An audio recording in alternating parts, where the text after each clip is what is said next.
Hello, folks. Welcome to Market Trends. I'm David Russell, Global Head of Market Strategy at TradeStation. It's great to be back with everyone. We're an hour later than usual today because of the Fed. And I'll tell you, could have probably skipped this meeting without missing very much. It was pretty much a big nothing burger. And I think that the thing is that at this point, the kind of political slash policy risk shifts away from the Fed for now and toward any kind of news we might get from from the incoming administration, everything like that. So first, I'm going to go to some standardized returns to show you guys. We talk about some of these ETFs, and you guys can see these standardized returns. I'm going to give you the link to some disclosures as well in the chat, and I'll also remind you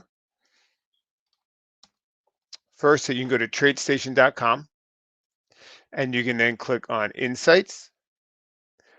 And then this is the article that has the information basically we're going to be covering today and the key points. And then I'll also tell you that I'm going to be in Miami the week before Thanksgiving, not very far off now, at the Crossroads Summit, which TradeStation Group is sponsoring. Crossroadssummit.com is the website. There are going to be some really interesting speakers talking about changing trends in the world of business and economics, and I will even be interviewing some of them. So hopefully you can make it 21st and 22nd, crossroadssummit.com. You can sign up for it right here. Okay, great. So, big sort of relief rally after a decisive sort of electoral decision. And, it's interesting right now because, this is kind of, we have this concept of the volatility cycle when things go through a period of correlated volatility, a correlated sell-off, correlated rebound, and then it enters into a lower volatility stock picking environment. That was, we had our correlated acceleration higher, and now, using that sort of mindset, we can be looking for the market to go into a period of individual stock. And so I wanted to show you today a few things in particular of how to, look for some of these things in TradeStation, because we could be into a period here where there's a general sort of shift where certain stocks, they kind of just take turns doing well. Yesterday, banks and small caps had big rallies. Today, they're weak. Excuse me. And money is returning now to the, large cap growth stocks and things like that. But another couple of days, it could pivot back. So I'm going to show you some ways that we can use TradeStation to stay on top of these trends. So first, what you might want to do is go to the actual rundown, look at the bottom, and you'll see this thing called using the platform. Now, to save time, I'm not going to build the entire thing in Scanner, but I basically created this scan. And what this does is this scan, if you look at it, oops. All right. So what I have here is I have market capitalization and average volume. So what I'm saying is I want to find stocks that are at least $1 billion or 1,000 million on market cap. I want to find stocks that are 500,000 on volume. And then what I'm simply going to do is I'm going to go to indicator. When you actually build this thing, when you click on select criteria, you can go down and actually hit indicator, and it will bring up things like industry and sector and things like that. Now, the idea of something like this is what we can do is we can kind of use this to discover stocks. And so what I do is I kind of imported all these. And what I now can do is I can kind of go through and mine into the, into the market and see, because like, for example, big move in things like steel makers, banks, certain transportation things. That was one of the things we kind of mentioned here. These are some of the names that we had kind of identified, things like Cliff, Nucor, Steel Dynamics. We had done Steel Dynamics as a trading view idea back here after earnings, and then it had this continuation. Now here, look at this. It's kind of interesting. Now is a level right around, just under 144. So for example, 145, this sort of, level here, this is our first day down. Do we get maybe another day or two down, and then the potential for continuation? These are some of the sort of things I think now we can be thinking about, and we can start kind of thinking, all right, which themes are working on any given day? So maybe the sort of economic growth names, the steel makers, the bank stocks, maybe those pause for a while, and maybe the day or two, and then maybe they're back to a spot that's interesting. So I wanted to just quickly show this to you, but a way someone can do something like this. For example, what grabbed my attention was we have things here by industry and by sector. So I thought it was kind of interesting to notice. We look on sector. We have, in this case, transportation. Now, let me tell you, this sector is not the same thing as the S&P 500 sectors. They have something called transportation in the normal S&P nomenclature. Transportation is industrial in the industrial sector, but this is still broken up this way, and it's still useful to kind of look at here. So a person can just kind of go down and select these, go down Control C, and then go over to MT main, and then load them into MA tools, and then basically let them kind of populate. And then when they come down and maybe pull back to certain moving averages or things like that, they can give opportunities potentially. So this is a way. I mean, some of these are, some of these are probably relatively random companies. But the fact is, a person can go through, but now they can also say, all right, now some of these are maybe too random for me. I'm going to go and look for the ones that trade, more options, for example. And if it doesn't trade like, 5 or 6 thousand a day, I'm going to erase them. And now I have a list of more active sort of transportation names that maybe I'm interested in looking at. The same sort of thing to think about for something. I mean, transports yesterday had their biggest gain in, I believe, 2 years, the Dow Jones Transportation Average. The banks had their biggest gain in a year or two as well. So we had these really kind of significant sort of rallies. The small caps had the big breakout above their high from the summer. So these are the sort of things where in a day or two, people could be looking and just giving it a pause of time, or for example, looking for it to pull back to something like the 8-day exponential. But another thing you can even do is, like, for something that makes really fast moves here, you can also change MA test, go to studies, edit MA test, and you could even just look for things like things pulling back to the 5-day moving average. That is, sometimes there's nothing here, but for example, that's another sort of short-term moving average you might potentially look at. You have the 8-day exponential is a similar one, something like JetBlue today. I mean, JetBlue is one that has not been participating the same way that some of the other airlines are. But this is just some of the ways you can kind of take from scanner, go to radar screen, look for potential opportunities, say, wow, this thing is maybe overextended on the near term, but maybe in a day or two, it can have some kind of opportunity. I mean, to me, the airlines look relatively extended at this point in time. Some of the things like the steel makers and some of these financials and some of these other transportation companies, like one that was grabbing my attention recently, I was looking at was, for example, Old Dominion Freight Lines, ODFL, had a very interesting move. And here it is, just kind of, near a range that does go back, since the summer here. So the thing is, does it kind of pause, and then does this have the potential to extend into year end? Things like Knight and KX. Some of these are not as liquid, but this is one that had another today. And the steel makers, for example, this is, I think, an area that we have to really kind of recognize. This was when Trump was president last time. This was an area that people really viewed as being something that could benefit from his policies and things. So something like Nucor here, this is a name that has even space up to potentially up to something like 200. So right now, kind of building a list. So the ones that immediately kind of grab my attention, and there could be others, but kind of digging around and doing this with Scanner could actually help to generate some ideas. So the thing is, the ones that I noticed was, if you look on sector, we have the transportation group. If you look down on sector, we also have basic materials, and that's going to have things like those steel makers, basic materials here. So for example, we can just go and copy these. Now, some of these are going to be, you can see what they are by industry, and I'm going to show you that in a second. But I can just kind of copy these, kind of take them over, and do something similar with this. Just going to copy these, bring them over to this radar screen, and let's see what we get. Take them to MA tools, just kill that and bring these in. And then you can just kind of go through, and you might find a few that are somewhat potentially interesting. So something here like Mosaic. I've actually been watching some of these chemical stocks.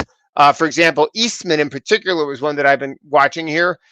This is a name where people might look at this one from the risk reward of this pullback. It had earnings it beat on earnings and revenue, and here's just kind of in this tight range after basically going nowhere for a while. You have this kind of support area across here that it essentially held the 200-day moving average coming up. A name like this has a long time that hasn't really gone anywhere. So these are some of the things that people might be looking to do. So I mentioned basic materials, I mentioned transportation, And then the other thing is industry. You can also look by industry, something like iron and steel. Now, remember, this is a different categorization that you have for things like the normal, see, iron and steel here. You see some of those same names.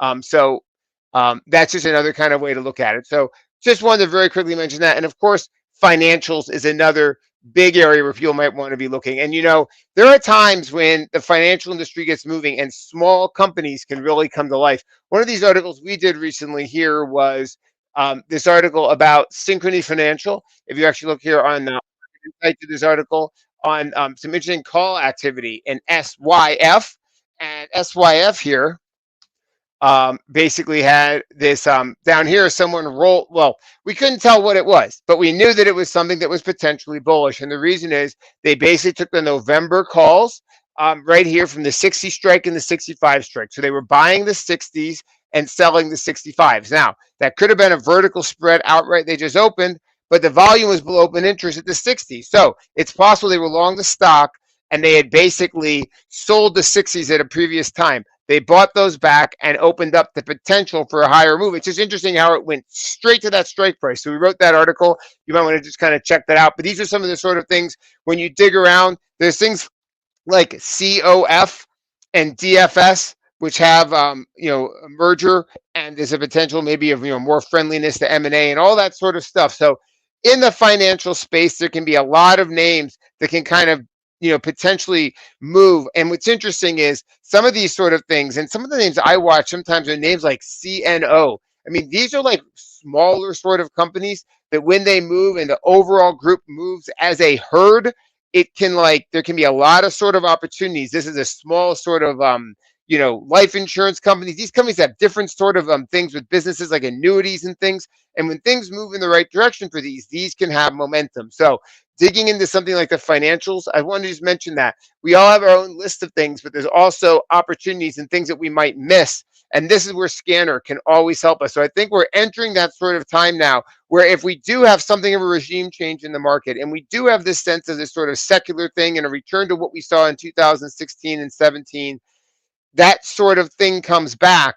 Some of the ways that these sort of things were discovered back then was by looking based on this sort of level of looking for, all right, financials are strong. Let's dig down. Let's look down, not in the S&P, but to those companies that are one notch below that have that potential to have that sort of, kind of higher you know, sort of performance potentially. And the reason why we say this is because now we're in a market that is lower volatility and it's more of a stock picking environment. So I want to now just very quickly mention as it was interesting when you look at what Paul was saying here. I do think that one thing that has, I think, concern many people is this move in the 10-year Treasury yield. And Jerome Powell is pretty interesting today. Like Steve Leisman at CNBC was actually kind of pushing him pretty hard, and he basically just said like, I don't want to talk about the 10-year right now. And he it was pretty interesting, and they were pushing hard on it. But I think he basically said something about the fact that right now they don't want to look at it. And the market, I think this is gonna be one of these things that is on the market's mind. Now, the thing is that it could simply become a wall of worry that that we have to, essentially kind of accept the same way like we had other walls of worry about inflation or something else. Maybe then now the boogeyman out there is this kind of crisis in the bond market. That is something I think people have this kind of sense of. The Fed is running down the balance sheet. There's more supply at the long end of the curve. There is this fear that the overall bond market is going to have this kind of oversupply and sort of weakness and things like that. It's a fear, and the thing is, it might become a wall of worry. So I wanted to just kind of emphasize that. I'm not going to push really one way or the other. I think it's just kind of recognize these are the things that are out there and what people are watching. I think it can give people more of a hair trigger warning on things. So if you look over here next week, what do we have? We have CPI. So in my view here, now we could be in a spot where CPI next week actually could be relatively important again. If it's a little hot, people might start to freak out a little because they have this expectation of kind of stimulative policy and things like tariffs, whatever it would be, that could potentially stoke inflation. There's a broad consensus now among a lot of economists and a lot of people on Wall Street that we have the risk of higher inflation. It's a broad consensus, but that could also mean Like, 18 months ago, there was a broad consensus we were going to have a recession. So maybe that also becomes a wall of worry. And I think that's just I want to put that out there. I do think though that it's important to see that this is there. And one of my underlying assumptions that I've had for inflation coming down is the fact that a stronger housing market would result in lower rent overall. People will start moving. Home prices will get knocked down as the transactions occur. There's a lot of evidence of that. And my expectation for the next 6 to 12 months was that we were going to see a very active housing market. We were going to see prices come down. And as people move, rents were going to come down. Owner's equivalent rent would maybe go negative, or really start pulling down inflation. And if it does pull down inflation, that if it were to drop, if owner's equivalent rent was to go negative for consistently, the impact that would have on inflation would be very virtuous. Now the problem is that if rates don't move lower, we might not get that sort of energy in the housing market. We'll have to just see if it happens. So for me, this is something now that's a little bit more of a longer term sort of risk, but it's also something that maybe it's just a wall of worry. So I wanted to mention that. Now it is also interesting that I want to just also just very quickly mention that in big pullback in gold, but there was an article that from the World Gold Council that Poland bought a few more tons of gold or something. So I think among all of this, there is an underlying secular trend out there of people buying gold. Cryptocurrencies as well. I'm not going to get into those now, but there is this sort of overall sense right now of the reflation trade, whatever you want to call it. But I think we have to realize gold had a big beat down yesterday. And one of the names that jumped out to me as I was scanning, I was looking for stocks that had recently made highs and had pulled back. We've shown you in other webinars how to find that. This one actually went down and tagged the Keltner channel. I think it popped up because it was down in my Keltner channel. Remember, over here on Price Grid, I think we have a tool called Keltner pullback. So if you look at IAG, for example, Keltner pullback on this is under 50, which means it's in the lower range of the Keltner channel. If it was below, look at a name like NEM. Newmont got hammered on bad results a week or so ago, but this one is negative on the Keltner pullback, which means it's under the bottom of the Keltner channel. Then if you look at a stock that is up high in the Keltner channel, like Wells Fargo or something, it's like above. It has a 144%, which means it's above the top of the Keltner channel. So using something like this is going to be similar to what we were talking about things, kind of pulling back for a couple of days. The issue is that some of these things, like the steel makers and these companies that made these sharp moves recently, there's a good chance that they don't really get back much inside the Keltner channel at all. It might just be a simple question of, weak for a day or two, a very tight sort of pullback, and then continuation. But I did want to mention we have these different kind of tools. But I do think here, the name that jumped out to me, I was doing some scans and looking, IAG, I think they're South African, but this is one that has just been in a steady uptrend. It's a gold miner. I had to bring this back to people because, I think whatever anyone says, gold appears to be in a secular uptrend, and that's just all there is to it. And if that's the case, I think we need to keep that on our radar as something that could be a consistent opportunity for months and months into the future. Okay, so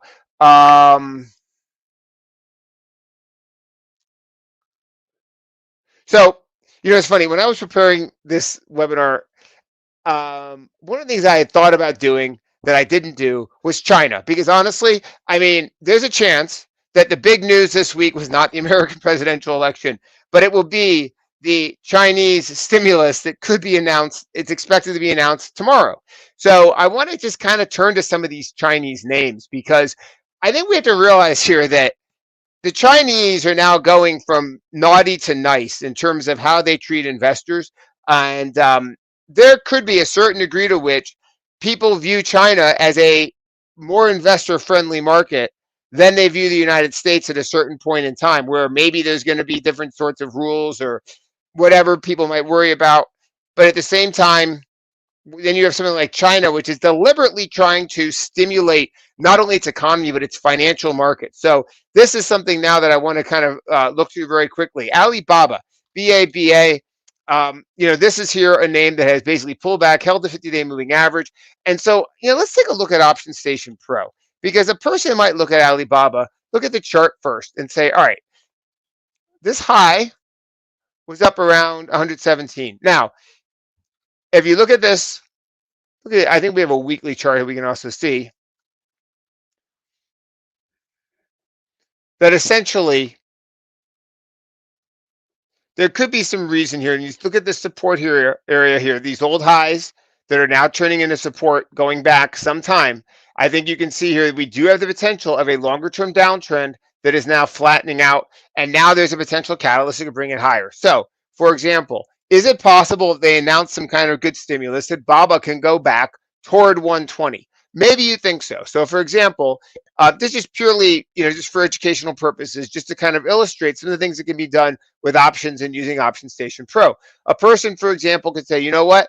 I think Baba is going to go, I mean, just purely as a possibility. If you think it's maybe going to go to 120 or something, a person could like click here on the 110. Then we're in the December expiration. You could hold down the control button, and you could basically go to the 120. So a person could potentially buy the 110 calls in December, and then at the same time sell the 120 calls. That would be $1.70 for a $10 wide spread, which, if it goes to that level, that would be more than 400% potentially if it closes above that level on December's expiration. Another one is Neo. Now, we wrote about Neo actually not that long ago over here. If you actually look on this options article, if you go over here and you click on options, you can see we did an article on Neo. And to me, this is where is it? This one. I mean, this company was a huge mover back during COVID, and this is a Chinese electric vehicle stock. I mean, there were times when this was one of the most active names also on the trade station platform. Again, holding some potential levels here from the summer. It's also interesting. You can see NIO 50-day moved above the 200-day. Potential golden cross, all of that. And so here with Neo, now you can also look at this. And so, for example, look at this. You can see at varying degrees that we have like this falling sort of, we have this compression here. And I mean, this could on this name, I hadn't really realized this before, but you could look at this and you could basically view it potentially as, a falling sort of wedge. So I think this is something that people might look at and say, it's interesting. They had a good earnings. It was actually deliveries. I think they had deliveries and they had earnings. But if you look back on this company, look back at our article here, there was some we have news on it. You can find the news if you look around. But this one had it was the deliveries, and this article was back on September 10th, which was right here. We wrote about this. So it's basically went up another 50%. Now it's back where it was, and China stimulus potentially tonight. So that's what has been the report. So they were going to announce it on Friday morning, which would be basically overnight in the United States. So a person might look at this and say, what if Neo goes back to 7? By December expiration. I mean, a person could potentially look at the 6-7 call spread, which costs 18 cents. So potentially 18 cents. If if it happens, would be $1, which is also about more than 400% potential return. So want to just kind of mention this as something that is things people might be kind of thinking about right now. There's all this sort of like anxiety about China and everything else, and the thing now is just that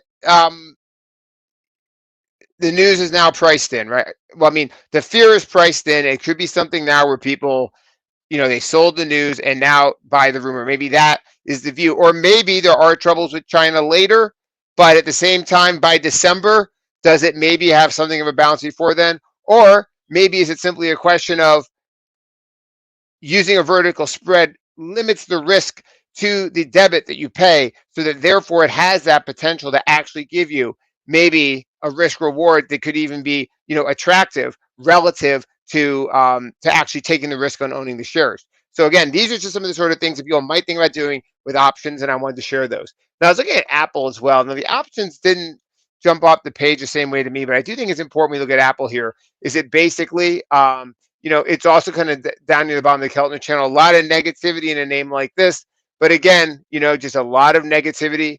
And people might look at this with just kind of this kind of level around 220 with the broader S&P, broader Nasdaq hitting new highs, holding that recent low. So I wanted to kind of mention this one as something that people might kind of view. Now, some of the other names that don't trade necessarily as much options, I don't have much of a clear idea. well, actually, these names do trade options, but I don't have time to dig in too much on this. But PDD is also very tight sort of channel here. But one name I really thought was interesting to me is TIGR. This company does, if we look over here on our radar screen, we can see that TIGR, it's called Up FinTech.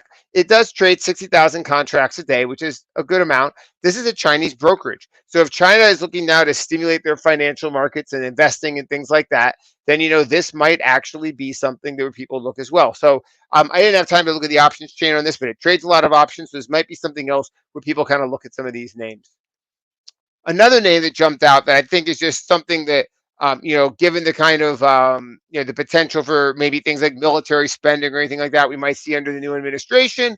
I mean, look at something here like Lockheed Martin, had a bad earnings report, but here it is back to the level where it was in something like August. I want to just kind of point this out as something people might kind of see as an opportunity for some continuation.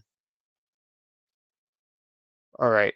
Actually, you know what? CHWR. This was actually the one that had popped up when I was on Scanner. It wasn't. Wait a second. CHRW. CH Robinson. This is just another name here that had rallied on earnings, and I want to kind of mention this. This is one that had popped up to me as a transportation name that has been in something of an uptrend. It's not just purely a sort of political thing. So I did want to highlight this one as well. Another name that I've been watching for a while is Trinity Industries. There's a railroad supply company. Some of these names like VMI are just these sort of general sort of industrials. These don't trade as much, but Trinity Industries used to be a really active name with hedge funds. Like it was a long time ago, but they basically make rail cars. And another one that I just looked at, but this company AZZ, they basically do a thing when they, like when you see like a piece of like a machinery and it has that bright stainless steel look. It's also galvanized with like a nickel stuff.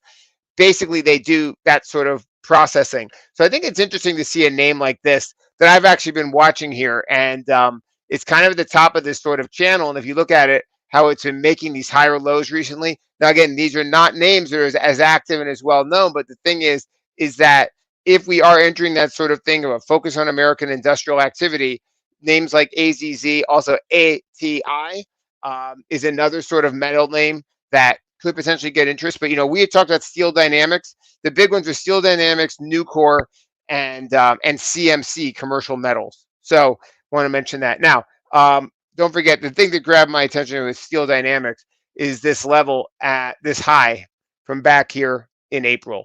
So that might be something where people kind of look on that name. All right, I'm looking now to see if I have anything else to mention. The other thing I'll mention is, I do think that the inflation story might not be as benign going forward because, the labor productivity number today was not very good. And so I think we just have to kind of see, a lot of the things have been accomplished with inflation. And I think we just have to kind of watch and see what is the scenario for interest rates. I think that is going to remain the big concern for people. And we had looked at a long-term level on the 10-year Treasury, which actually goes, and we're basically just sitting at it. It's right around 4.3, 4.34, I think. And we're just kind of sitting in this area where it basically had been, support and resistance for a long time. It goes back here. And, so I think right now, this will be something that stays in focus. And, it might be a question of we hang out here until the CPI next week. And then the CPI next week could be the thing to send it either way. So I think we need to actually realize that CPI next week, the last couple of CPIs were not as important, but now CPI could come back into focus because if people do, and I'm not saying they will, but if people get a sense here that inflation has stopped improving and we have the outlook of potentially kind of inflationary policy coming forward, then that might be something that becomes more of a sort of headwind, at least in the near term. So I want to just mention those things at the same time. The other thing that can be positive here is people have been, and we've talked about a lot, how people have been very negative for a long time, and it doesn't match the reality of the data. So there has been a potential for sentiment to take that swing in a more positive, enthusiastic direction. So the question is, will that actually happen or not? There's maybe anecdotal reasons to think it will, but what will we see? We're going to get, more sentiment data. I mean, things like the sentiment data, consumer sentiment data is going to be coming out. Things like the Empire Index and the Philly Fed Index. Those things are going to start to give us some early reads on that. So I will see you guys on market trends on State of the Market on Monday. Hope everyone has a great weekend. I'll see you soon. Thank you much.